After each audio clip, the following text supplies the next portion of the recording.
Hey everyone, Mike McClelland. We're here at ICAST 2015, and y'all know 2014 was a great ICAST show. The introduction of the new Spro rock crawler, it has been a hit. I'm going to tell you straight up, after the show, after the baits were released, they were wiped out everywhere. It was hard to get your hands on them. We've caught up with production.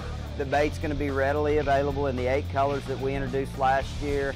I mean, you've got natural crawfish colors. We have got watermelon colors. I mean, everything you need to fish those Midwestern lakes. So, I mean, the rock crawler is definitely making its move.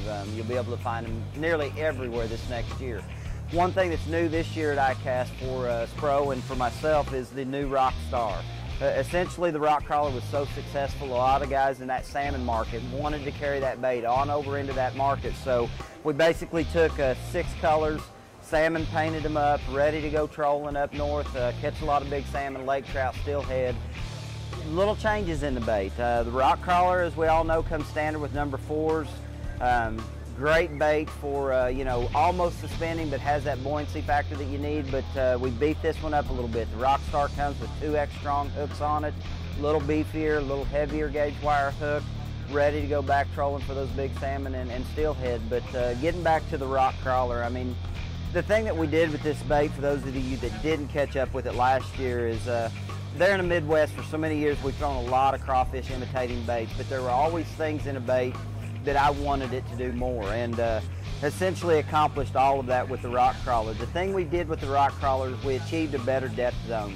This is a bait that you can fish 8 to 12 foot deep with no problem at all. Great hunting action. I mean, it gets in those rocks, digs, grinds, hunts. When you hit a rock and it tries to snug up, it's got enough buoyancy that you give it slack and it'll back up off the rock. So it does everything we need it to do. Phenomenal springtime bait, but the one thing that I'm most excited about is this bait's been one of those baits that is showing that it's an all-season bait. Post-spawn fish definitely like this bait, and the thing that I really like about it is the fall time. Tested it last fall. I'm waiting this fall to get a hold of them, get out there on these lakes. When those fish first start moving up in the fall, when the water temperature cools, we've never really had the correct depth zone bait in the correct size to get to those. So I'm looking forward to that 8 to 12 foot bite this fall. Give me a windy day, a little cloud on those Clearwater lakes, and we're going to tear the smallmouth, largemouth, and spots up this year. Thank you for watching. Be sure to check us out at psychobassmonkey.com and on Facebook, Instagram, and YouTube as well.